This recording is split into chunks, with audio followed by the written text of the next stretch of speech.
রয়্যালটির ব্যাপারে যা পরিস্থিতি সেটাকে মাথায় রেখে আমি কিন্তু আমার যে সমস্ত গাড়িগুলো আছে সেগুলোকে কিন্তু দাঁড় করিয়ে দিয়েছি। রয়্যালটি কেটে রয়্যালটি কাটছে না, বেকার আমি রিক্সে গাড়িটা নিয়ে যাব বিনা রয়্যালটিতে, যেখানে ধরবে আমাকে বুলেরো সেখানে আমাকে ফাইন করবে।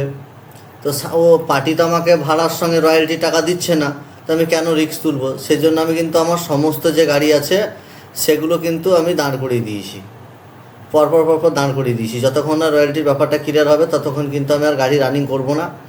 তার কারণ আমাকে রাস্তাতে ধরলে 1,36,000, 1,40,000 বা 1,00,000 যে ফাইনটা লাগবে সে কোথা থেকে দেবো?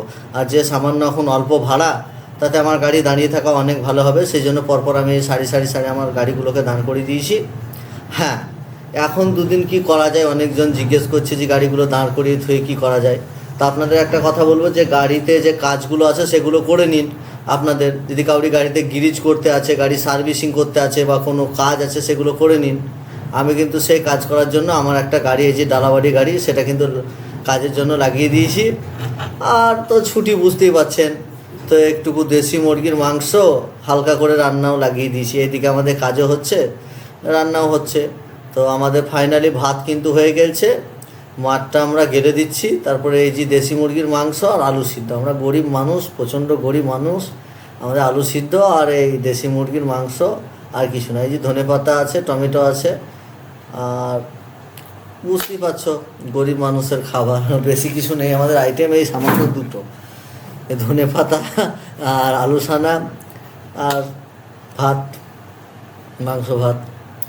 তো আমাদের এদিকে কাজও হচ্ছে, গাড়ি তো বেকার দাঁড় করে থুয়ে লাভ নেই সেই জন্য আমরা কাজগুলো এখন করে নিচ্ছি। আর যে গাড়িগুলো আমার দাঁড়িয়ে আছে সে গাড়িগুলোতেও কিন্তু আমি কাজ করিয়ে নিয়েছি।